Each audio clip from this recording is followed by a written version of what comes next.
Welcome to the Sportscast, November 3rd, 2023. If you haven't yet, please subscribe in all our channels: YouTube, Twitch, X, and Apple Podcasts. You can also listen to us on your smart speaker. If you're listening on Apple Podcasts or Spotify, please leave a rating and a review. It will help us out tremendously. We're also on online radio. You can listen to us 24/7 and visit our website, thesportscast.net, or you can follow us on X and Instagram at the Sportscast1. We're also verified on X, so we are legit. And check out our app, the Sportscast for iOS. This show, we're going to preview NFL Week 9, but before we do that, we don't talk NBA this early. Uh, uh, of the season, but we do have to mention Wembanyama, the new San Antonio Spurs rookie from France, scored 38 points in their win against the Phoenix Suns, 132-121. It was an impressive game.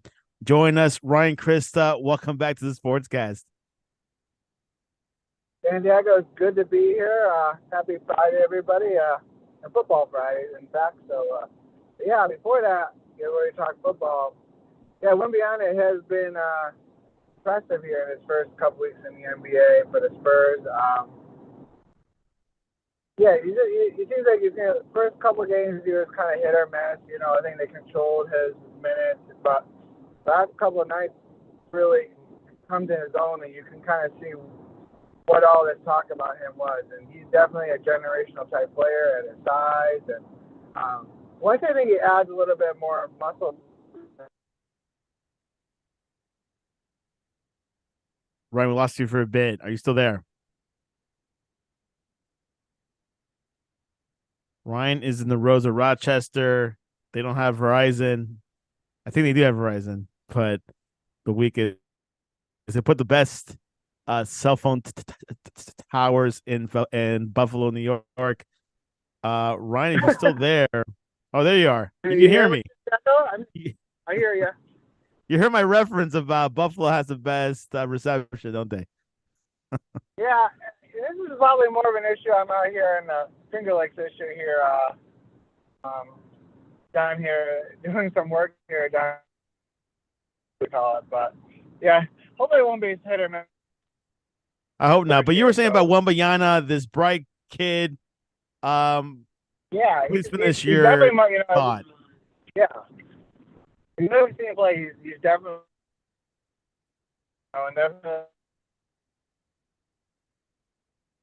he's a transcendent talent. He's going to be a cornerstone of the Spurs for many years. And probably the reason why Greg Popovich kind of signed, that deal to be the Spurs coach for the next 5 years at least. And when you get a player like that, you don't want to walk away from that team. Yeah. A generational talent. That was why he was drafted first. He dropped 38 points last night, 15 of 26 shooting against the Suns, who are contenders for the NBA championship. They improved the Spurs, now record of 3-2. That's not bad. They've only lost against your Mavericks and the Clippers. But how do you see the Spurs team? I know rookie players don't take teams to championship games. LeBron, I think he did it for his rookie year, but how far do you think San Antonio can go this year?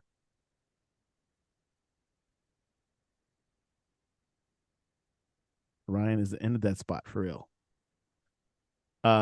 Once Ryan gets back, yeah, go ahead, Ryan. Go ahead. You went out for a bit. Okay, yeah. So, yeah, no, first off, LeBron didn't make it to the playoffs his first year, but second year he did. But this is definitely a young team. They got some pieces. I don't think they're a finished product of building that roster around Wembanyama. Look for them to maybe in-season trades or, even keep on getting more assets and draft capital, to kind of build that young talent around them. The problem with the Spurs is that the West is so deep and talented, and the amount of wins you're going to need to get into the playoffs is probably just a little too high. But it wouldn't be surprised if they're kind of lurking around that 10th seed to play in a play-in situation. Yeah, which that playing situation gives a lot of grace to the ninth and 10th seed. But typically, the ninth and 10th seed do not make it out of the playing round. So maybe things Yeah, could but change also, this I year. mean, Santiago, we have a little in-season tournament here beginning tonight Yes, I too was going to for a ask little you motivation. your thoughts. It starts today, actually. It is a middle of the season type of tournament. Each team into these groups. They place twice each other, right from home and away. But your thoughts over this? I would like to see some G League teams in it, but your thoughts over this tournament? Yeah, I mean, this is a way to keep everybody motivated throughout the year. Keep players playing. This financial motivation to win this in-season tournament. So basically, they're just regular season games until you make it to the semifinals and finals, which are kind of extra games. I think they're in December. I think. In Las Vegas.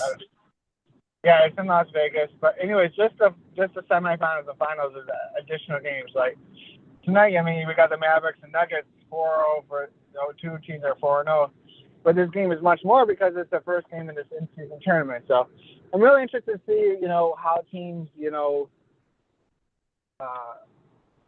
their take on it. Are they treating it just a normal regular season game? If a player gets a nick and bruise, are they going to hold him out, or are they going to, push through like you would in a normal playoff situation? So something to, keep our eye out here in the next couple of weeks, months. I think there will be motivation because this reminds me of soccer when they did the especially in Europe they did like the Nations League and it motivated them more to play and there was a lot of more energy in it versus a regular friendly. But I would bet on this will be a huge motivation because hey, if I cannot win the championship, I could win this in season tournament. I could declare that in my trophy case. Let's jump into the Clippers. Ryan, James Harden got traded from Philadelphia 76ers to the Los Angeles Clippers. James Harden did not participate much in Philadelphia. He was holding out for a trade. Your thoughts over this whole situation, and will the Clippers be better? There's another typical, drama seems to follow certain players, and especially James Harden. He's always kind of, always wants it out wants the next thing. He felt like his time in Philadelphia is over. They wanted him to kind of be a system player, and he calls himself a system. I think he saw in his press. I heard that this morning. Yeah, so it'd be interesting to see because really you've got a lot of unique pieces, with him, Kawhi, Paul George, and Russell Westbrook. It'd be I'm an interesting older to see how they crowd, all fit. you would say. Yeah, I just think there's not enough ball to go around Santiago because all those players like that ball in their hand. And for the most part, Paul George and Kawhi Leonard, when they're healthy, they played well together. They just weren't healthy enough to contend for championships. So if this is 2015, this would be a remarkable roster, but it's 2023, so I'm not sure how this is going to fit. Again, we're going back to the West. The West is tough. It's deep. Now you've seen the Warriors are doing pretty good. They're having a good start to the season, and they're looking good. Yeah, exactly. There's a lot of contenders in the West, Santiago. I know my Mavs are 4-0, but they haven't really played world beaters here. So I'm really interested to see like a team like that.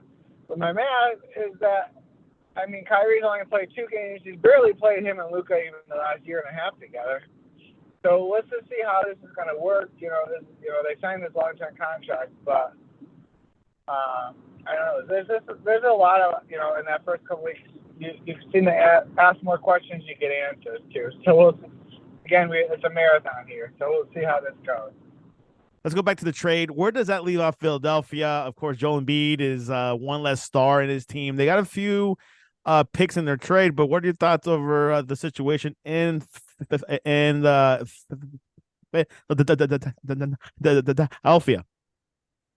Yeah, so you got Tyrese Maxey still there, I wouldn't call him a star player. I don't know if he'll ever be a star player, but he's a really good player.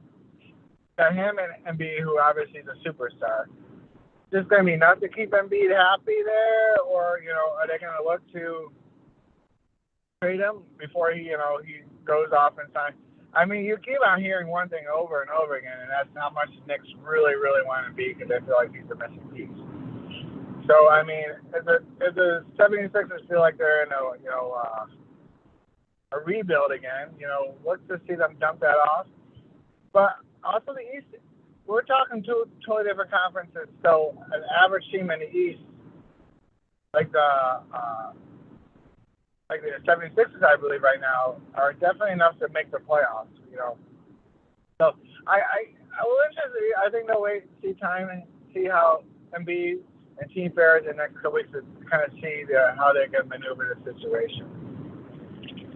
Quite a situation in the East. As Ryan says, the West is pretty tight, but the East there's open. There are a few openings. There's definitely like for example, the Heat. They are 1-3 or 1-4 right now, but they shouldn't be panicking because the East is not as hard as the West. So we'll definitely keep an eye on the NBA. East is really a two-team race. I mean, right now to me, it's the Celtics and it's the Bucks. It's and then there's everybody else. So we'll see what happens. Which we have not talked about NBA for the past few months. What are your thoughts on the Lillard trade?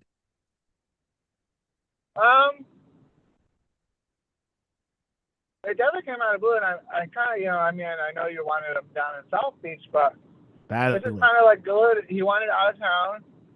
They were gonna kind of help him with that, but they also weren't gonna just take a bad deal because they got a big future ahead of them. They got a lot of good pieces in Portland. They're nowhere near ready to compete. Probably wanted to, sell as well as here in the West this year, but they wanted a trade that would help them and be able to move more of these pieces like they do Drew Holiday to Boston, and then they get, a good young player like Malcolm Brogdon back, who they could, eventually flip him for something else too. So it's good for, I think for the Trailblazers, but for, I think you have a new age for the Bucks. They got rid of Mike Budenholzer. And then you got rid of one of their big pieces and Drew Holiday and replaced him with Damian Lillard, which would really be an upgrade, I think, in most cases.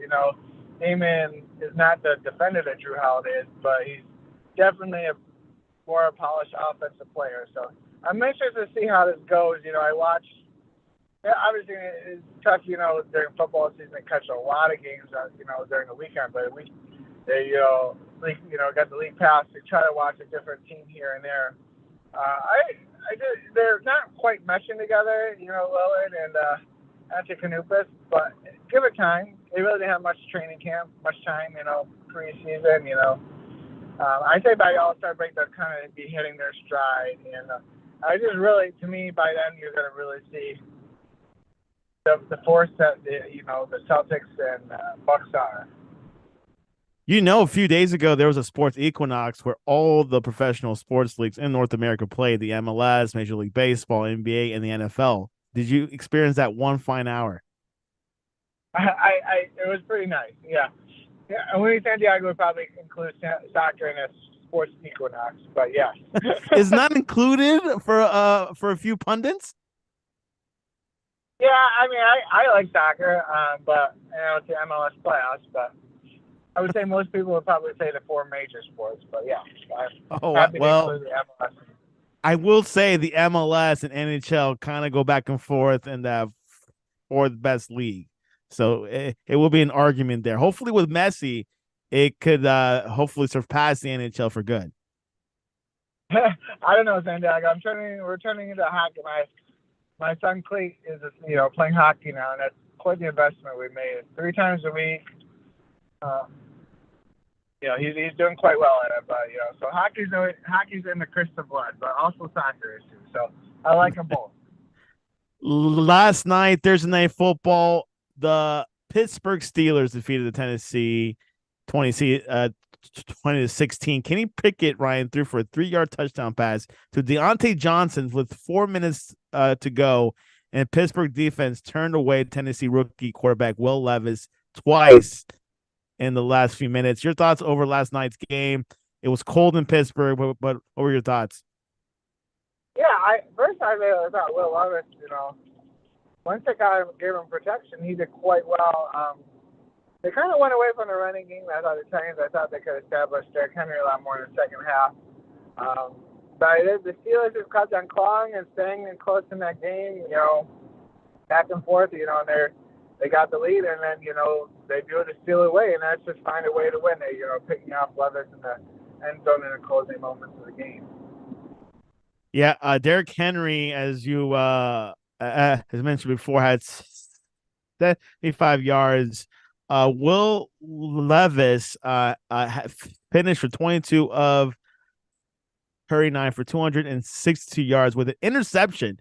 He admitted replaying moments in his head after the game, specifically the end of the game interception. But what are your thoughts over this new quarterback?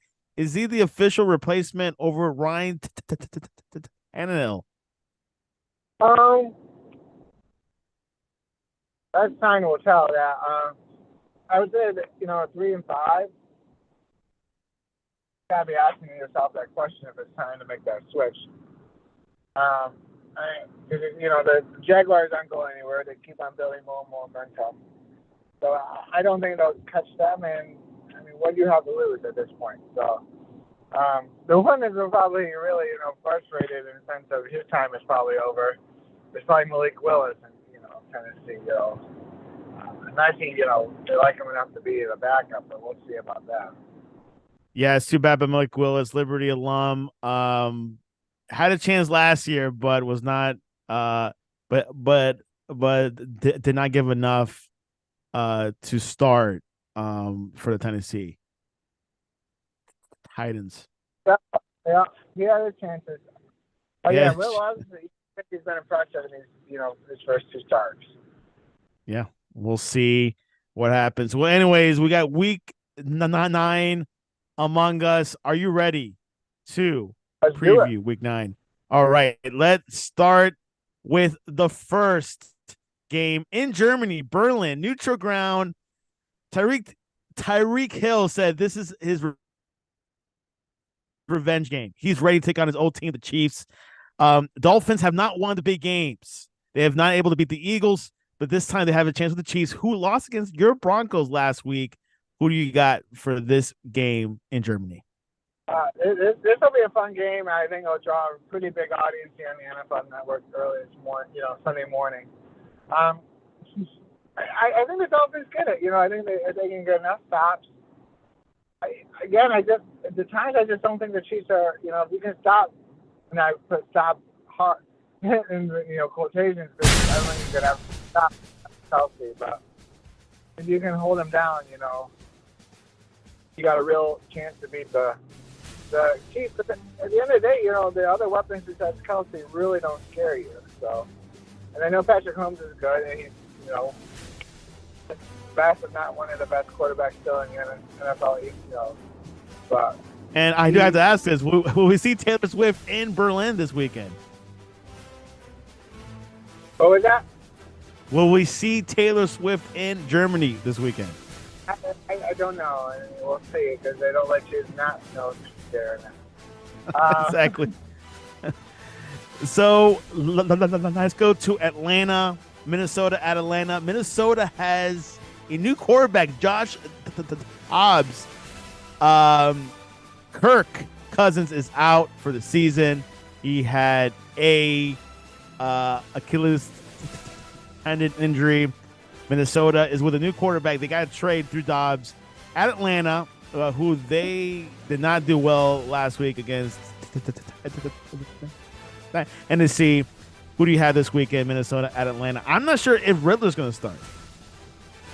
Yeah, so this is actually, Jalen Hill, Jalen Hall, excuse me, for BYU rookie quarterback this week.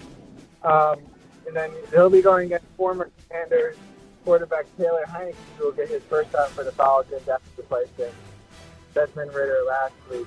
This is a tough one. I think the Vikings are playing so good with Kirk Cousins. So, it's a shame to have him go down like that. It's such a tough injury, to play like Kirk Cousins. But, the league moves on, the season moves on. The Falcons kind of need this game. Again, we talk about a bad division in the NFC South because there's really no good teams in it. They're all kind of mediocre. mediocre.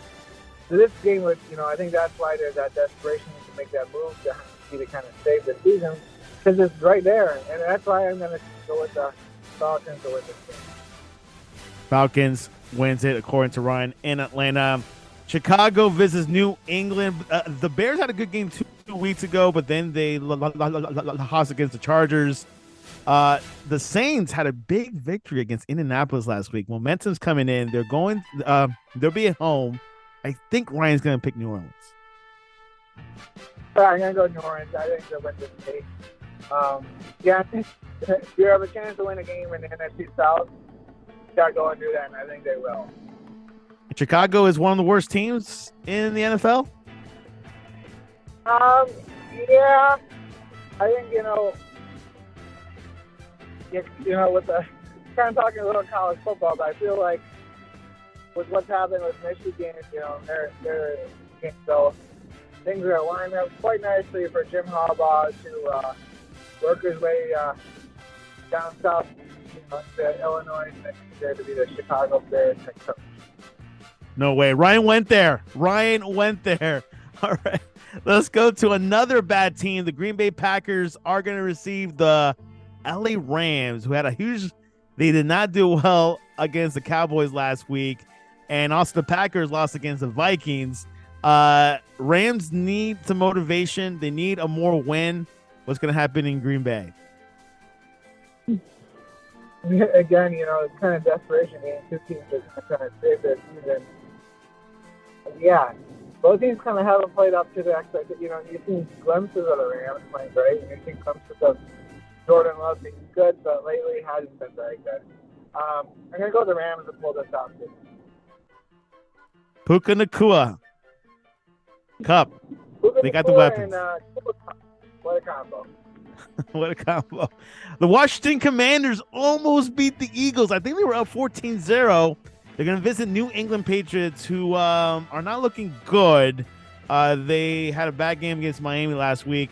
What's going to happen in New England? Will the Commanders have a win in Gillette Stadium?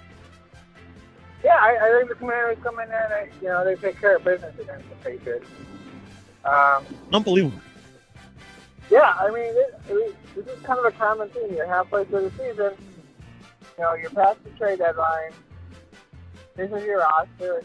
What are you going to do with it? Are you going to be a contender or pretender? So this is a game. They just might be a little too out of contention right now, but I think there's still hope. But the Commanders are still the thick of things in the NFC. So I'm going to go with the Commanders to win the game. The Commanders' backup quarterback is Jacoby Brissett? Yeah, he's a well-traveled one.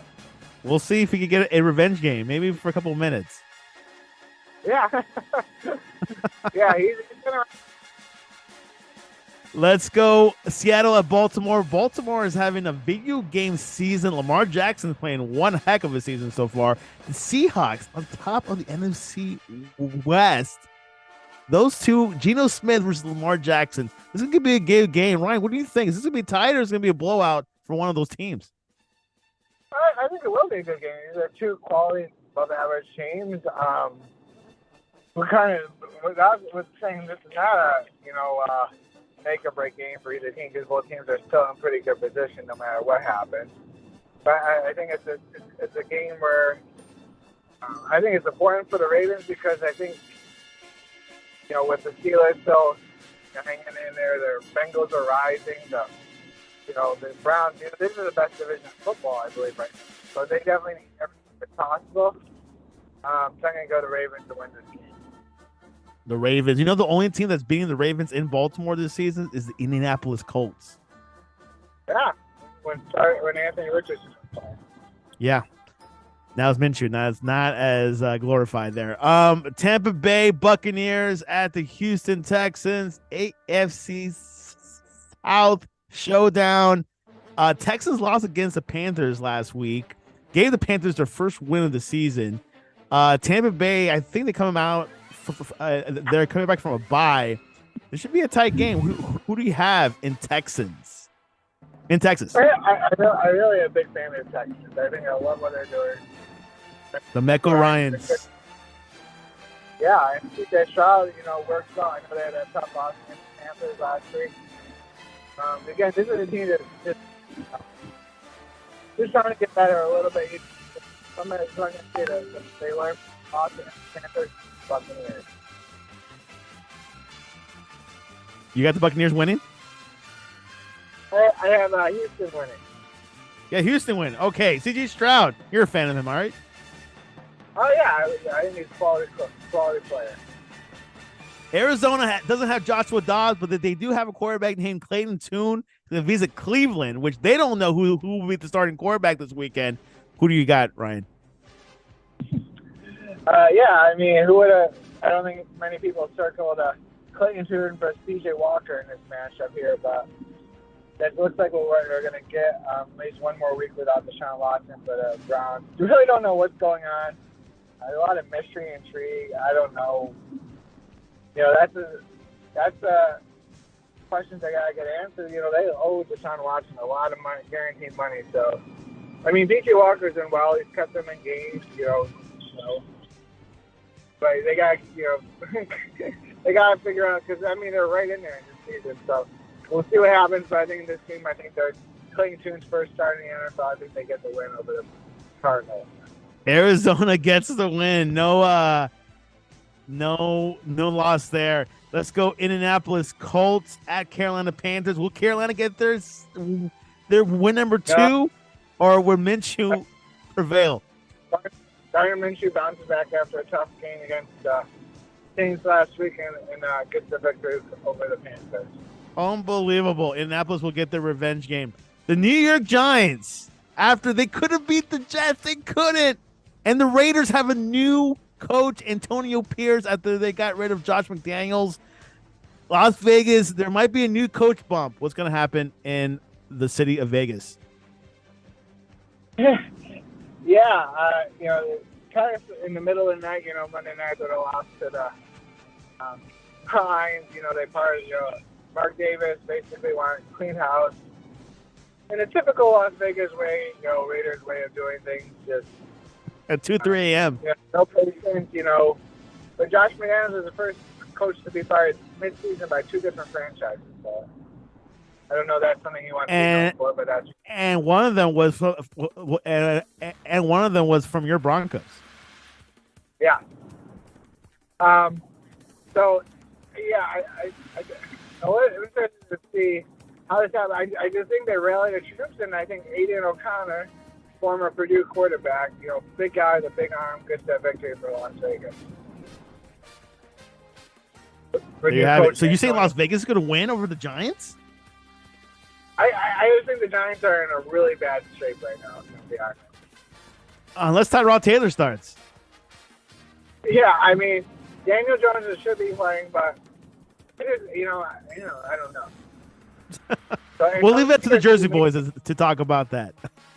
Okay. Yeah. The game of the weekend, they say, Cowboys at the Eagles. Philadelphia is a tough place to play. I don't think the Cowboys have won there in maybe 10 years. What's going to happen? This might be the game of the weekend, but the Cowboys have lost big games, like the 49ers. Yeah. What's going to happen in Philly? It is definitely a marquee game. You got this game, you have basically you got one marquee game every time slot almost, If you got the 9:30 game with KC and Miami, then you got this game at 4, and at nighttime we'll talk about the Bengals and Bills here. But it is definitely a pretty big matchup here in the NFC East. Eagles squeak by the Commanders, and the Cowboys put the wood to the Rams. I'm a big believer in what the Cowboys are doing overall. I know they had a clunker a couple weeks ago on Sunday Night Football against the 49ers, but overall, I think they've been successful, with Mike McCarthy calling plays.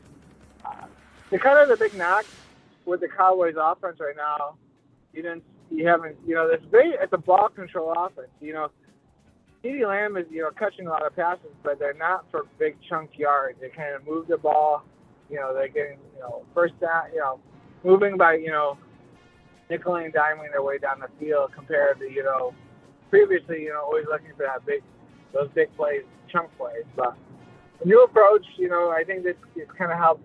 Playing complementary football, they might call it. Your best defense is your offense. So, and they can do that. They can hold down.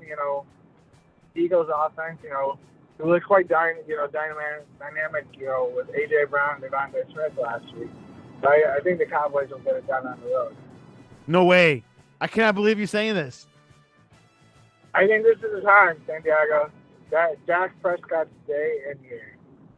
Dak Prescott definitely needs not a miracle, but he needs a big win like this. So we'll see what happens. Ryan mentioned it already. The Bills visit Cincinnati, Cincinnati beat the 49ers last week, 31-17, Ryan. I was surprised. I bet you were surprised. Buffalo Bills, shaky season. They lost against the Patriots a couple weeks ago, but they beat the Buccaneers, but anyone can beat the Buccaneers in Tampa. What's going to happen Sunday night football, in your opinion? Yeah, this is a unique game because obviously there's a lot of underlying storylines. Buffalo's first trip back to Cincinnati since the incident last year in January with Damar Hamlin. We got a lot of emotion there. But in the end, this is an important football game for both teams. The Bills need to kind of keep pace with the Dolphins no matter how they do for the day. And the Bengals are striding. They slow start, but going to San Francisco and not just winning but dominating was huge for them. So we'll see what happens Sunday night. But I gotta go with my hometown guys, the Bills. So. The Bills win. By the way, this is a AFC championship game rematch, right? Divisional game. Divisional game. They've never met in the AFC championship game ever. Which me and my family attended last year in the middle of a snowstorm in Buffalo. So. No way. Impossible. Well, stuff that you can handle, I can't handle. I don't have snow boots in my closet. Ryan has 3 pairs. But if you go to a Columbia sports shop, you'll get it. Anyways, there you have it. Week 9, 2 more key games, as Ryan said: the Miami Dolphins, Kansas City in Germany, and Cowboys at the Eagles. Those are 2 games you got to circle in red, and make sure you tune in. Ryan, Christa, what is the best way to reach you online if you had to choose between pizza or wings for a football game? I like one of each, really. That's what Joe Bag of Donuts said, but I said no. You can only choose one. Yeah, well, definitely. If I had to choose, it'd probably be pizza. Me too. I'm a big fan with pepperoni. Yeah, I don't know. I would love a buffalo chicken pizza. So you got a little chicken on that pizza is the best. 2 in 1. 2 in 1. Yeah, have you ever had the buffalo chicken pizza before, Santiago? I have from from Pizza Hut, I think. Oh, I don't. That doesn't count, Santiago.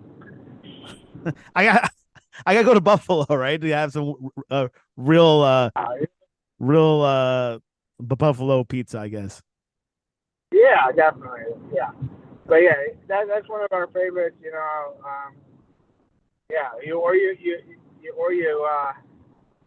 Just like buffalo chicken, buffalo chicken dip, buffalo wings, buffalo chicken pizza. You really can't go wrong on a Sunday in Western New York with any buffalo chicken flavored item. Amen to that. So, what is your X handle these days? Oh, I think the Mad Dog Report is. So yeah, I haven't changed anything. You haven't changed it, right? Okay. Mad Dog Report. You can reach us at thesportscast.net, our website, or the Sportscast1 on X and Instagram. We'll be following the games this weekend. Ryan, your thoughts on the first college football playoff rankings? I know it's early. These can change, but is it a fair result? Ohio State number 1, number 2 Georgia, then Michigan, and then FSU. I think Ohio State's number 1. That's kind of an easy choice for me because they have the 2 best. They beat Penn State and they beat Notre Dame. So you beat 2 quality teams. You deserve to be number 1. But at the end of the day, this ranking is just for TV audiences, really. The only ranking that counts is the one that happens. On was it December 3rd. ish, which is 1 month from now. Yeah. So you got, we're 1 month away from championship Saturday. So, November is for champions, it's for contenders. That's what we're going to see in football here, in college football here. The games just become just a little bit more important. Starting down in T-Town tomorrow night. Between LSU and Alabama. You have the last Bedlam game tomorrow afternoon between Oklahoma and Oklahoma State. There's no love lost between those two schools, with Oklahoma going into the SEC. Another big game, I've got my eye on is Kansas State going to Texas. Kansas State wins. They're kind of in the driver's seat to make it to the Big 12 championship. So there's definitely a lot to play for, in college football. And our Liberty Flames are going for their first ever 9-0 start tomorrow night on CBS Sports Network against Louisiana Tech Bulldogs, led by former Boise State quarterback Hank Bachmeier. Interesting enough. And Liberty was shafted in the rankings. I'm really disappointed on that.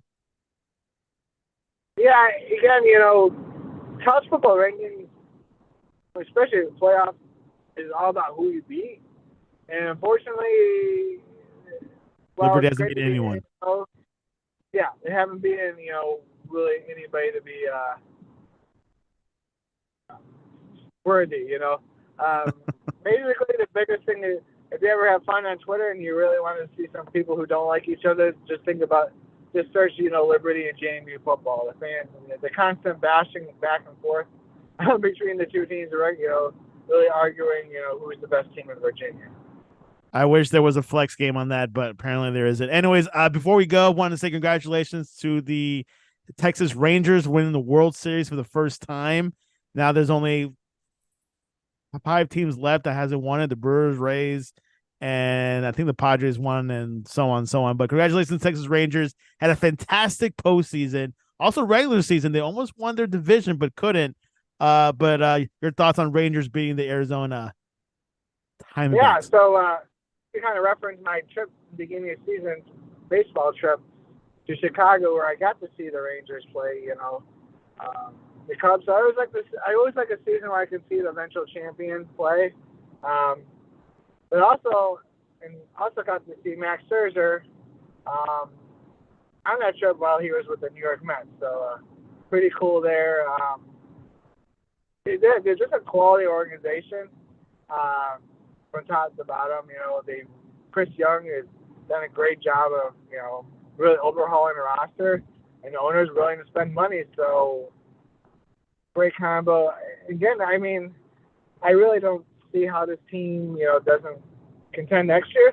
And kudos to bring in a guy like Bruce Bochy, who's kind of an old school guy, but this guy's won his 4th World Series.